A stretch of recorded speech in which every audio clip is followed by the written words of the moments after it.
Anyway, back on topic for the news. Last news story of the night. Civ 7 is out.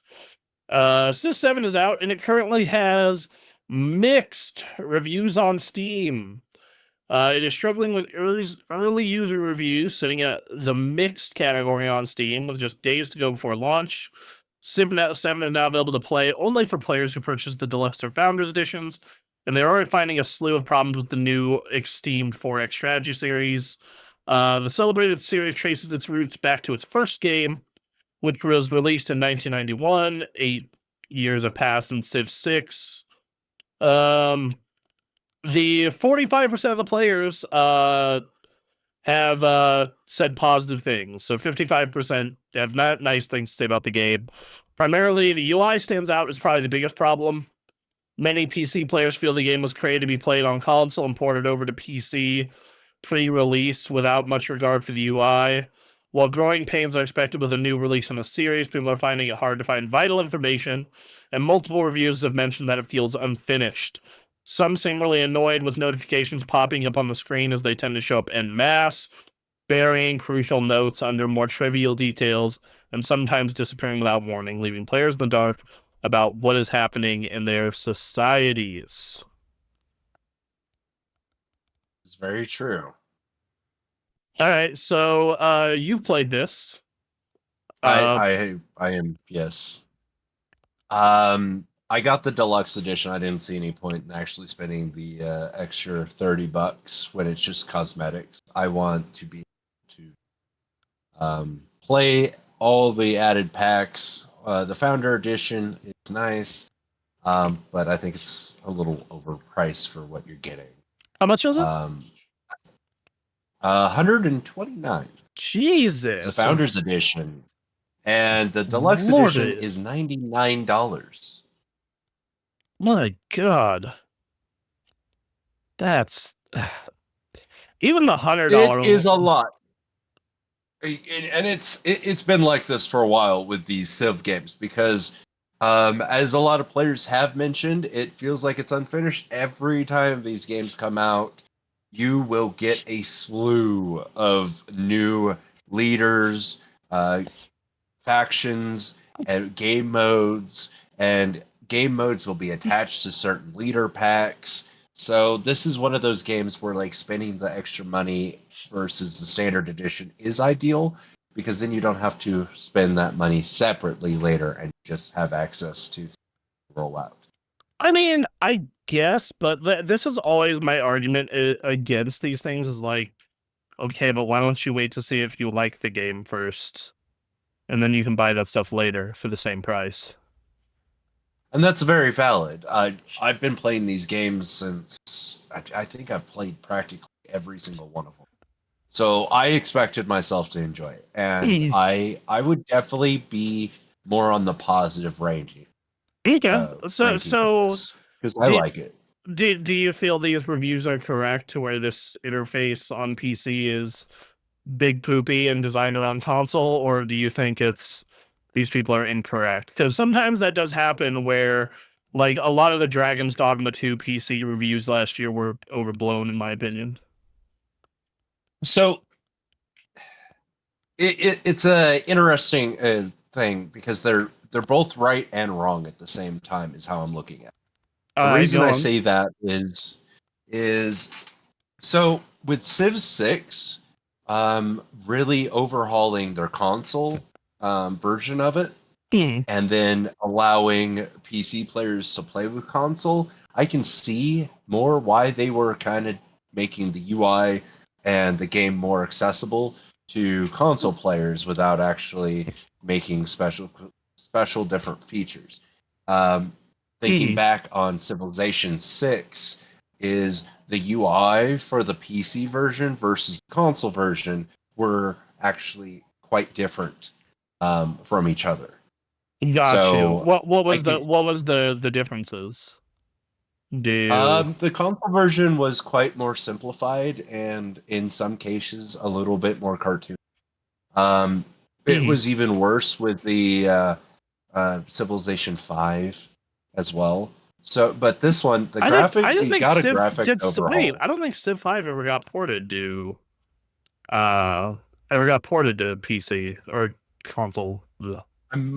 It was also on the mobile. Oh, okay, that's right. A That's mobile port. yeah, Okay. yeah. It had a mobile port, and you see a lot of those aspects in Civ 6 when they put that on the console, Hmm. as well. In this case, I can see how PC players were not very happy with that. And yes, the pop-ups are horrendous. They pop up. At one point during one of my games last night, I thought a leader was telling me to denounce another leader. I didn't realize because of how it was written. And I was thinking about it. I was like, okay, I'm dyslexic. Maybe I misread it. Okay. Uh, but it happened again, and I read it, and I was like, this isn't very clear that I'm denouncing him. I thought it makes it sound like he's asking me to denounce his leadership instead of him Gosh. denouncing me. So there is some um, there is some UI and some wording that needs to be fixed. As far Mm. as some of the other things they're saying, it like I said, they're both yes and no in the situation because now we're What do going to you be mean by able that? to, as far as the simplification of the UI and Mm. why it's so, it does feel incomplete as far as that. I don't see a valid reason why you would say the game as a whole is incomplete. We've got an entire slew of leaders to pick from. Then we have several nations to pick. This one has a very unique feature versus all the other ones, which a lot of players may be also having an issue. It's not in the past games you start from the Stone Age and then you work up to modern age. So Yeah. there are certain features that are also now missing. There's no longer builders, so you Mhm. don't have to make builders. The way that the cities are is they as they grow, you pick a plot and you choose how to improve it, and it's very simplified into the point where I like it because I don't have to overthink and have to do the numbers or like plan things. You can in certain situations you can actually replace districts now instead of it just being stuck there and that's it. Um, Um, one thing that also the comp.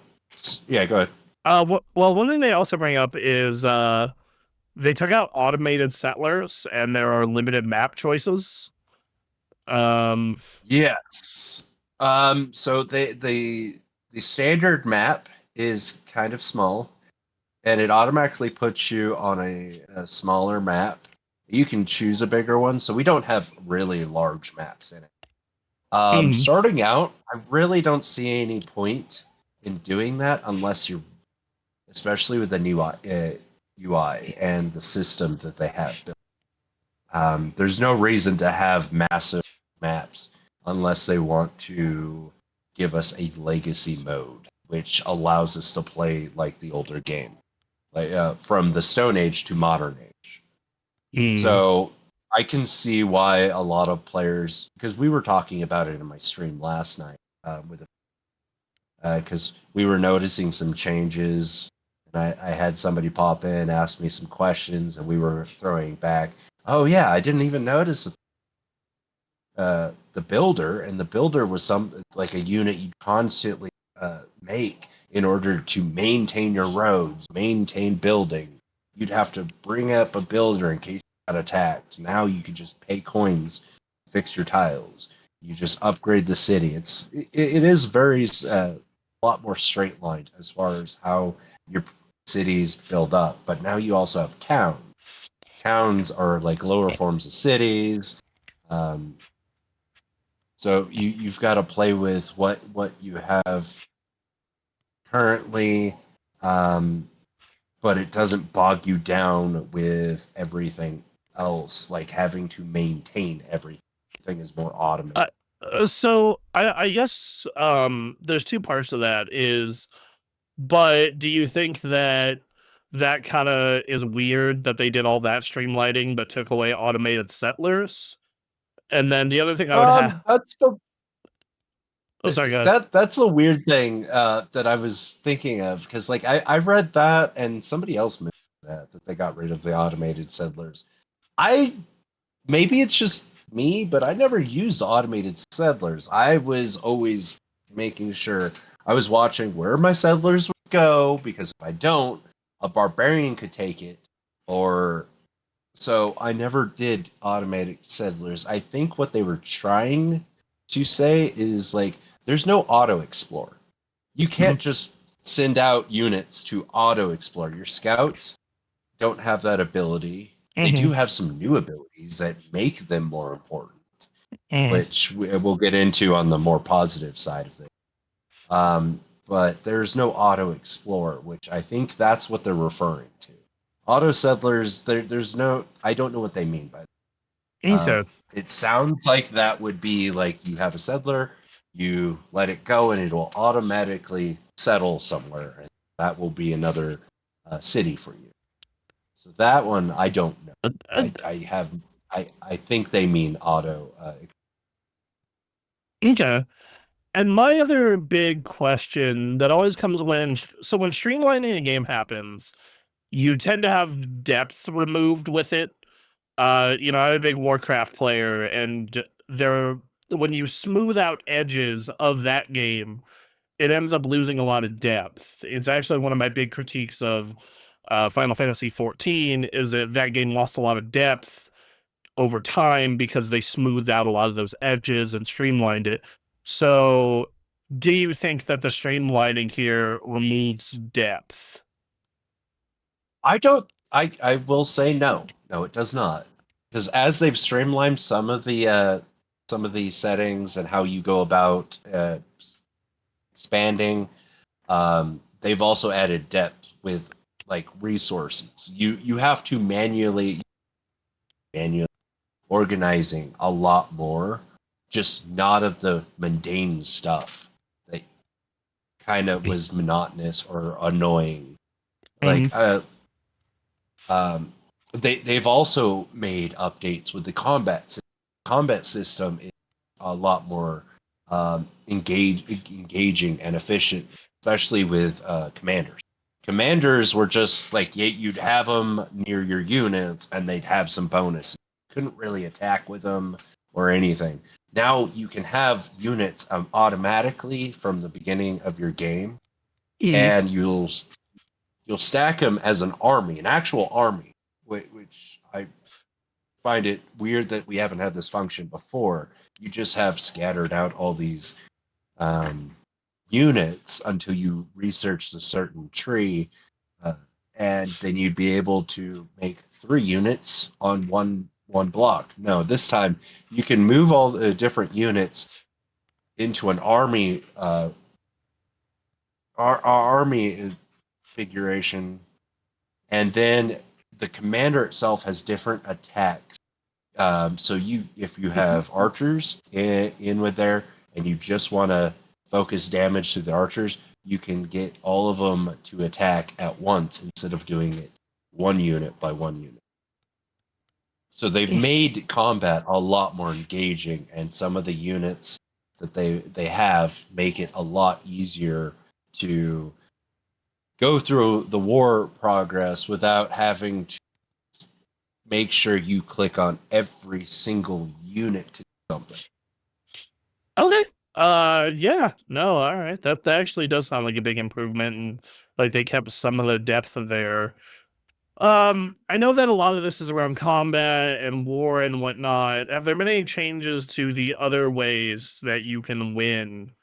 Because I know my girlfriend's a big fan of the we're gonna win with science and knowledge. I know that I start out trying to win with science, and then everyone gets really aggro, and then I'm like, fine, let's build up the war machine. So where do you think your take on that is? So that's another thing that they added and really put some depth in. It's no longer, okay, so I'm going to build up my science. I'm going to go through the tree. That's how I'm going to get a science victory. I'm going to shoot a rocket up into space. No. So one of the things they implemented is adding a system where, depending on which advisor you pick, there's an advisor for culture, war, science, and influence. Or no, religion. So you pick that advisor, it gives you steps and it gives you advice and steps towards earning that. So I went war because I was like, all right, this is my first game. I'm getting into this. I'm going to wait and play out the game. So I'm going to play in easy mode, essentially, and just go to war. That's what these games are known for.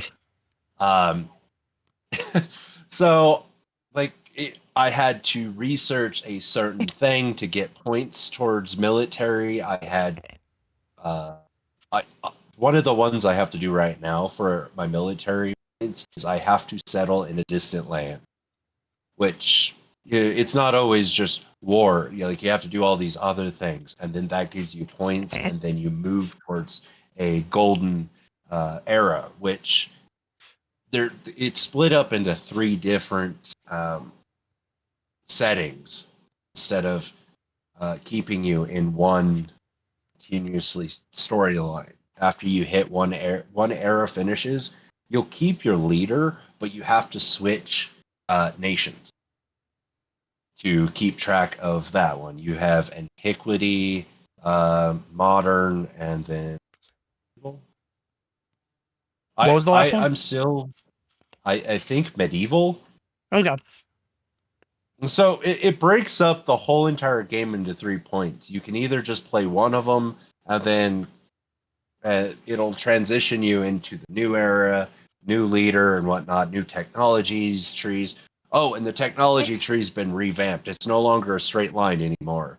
So technology is, they give you a certain amount of technology research during that era, and then you can add mastery on top of it and then just keep pushing, and it'll add benefits to every bit of, say, your resources, your happiness, your production rates. Everything has been revamped to, so as much as they streamlined a lot of it, they add a lot of depth that you have to think about, like instead of just focusing on the small minute things that I found monotonous that a lot of people are missing.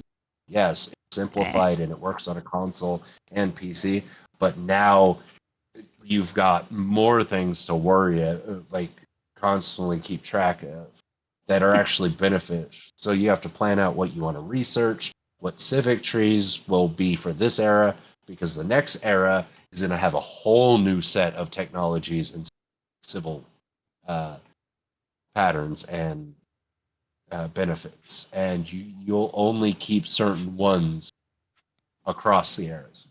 Okay, so I know that you've only gotten to play it for what, a day, 2 days? I started yesterday. Oh, yeah, so 1 day. So your first impressions so far are pretty positive, it seems. Mm-hmm. All right, well, good to hear that Civ is doing well. I know that I'm probably gonna do what I always do, where I completely forget that this game came out, and then in a year a Steam sale is gonna happen where it's like 75% off, and I'm like, oh, cool, I can play Civ now. Like, I got to Civ 6 like 2.5 years late. So, And that, in this case, that's Civ's just one of those games that's a good way to go about it, unless you're like hardcore loving it like I do. One thing I noticed that they didn't talk about that a lot of people are talking about is the multiplayer function is a little bugged at the moment. There's a lot of crashes going on.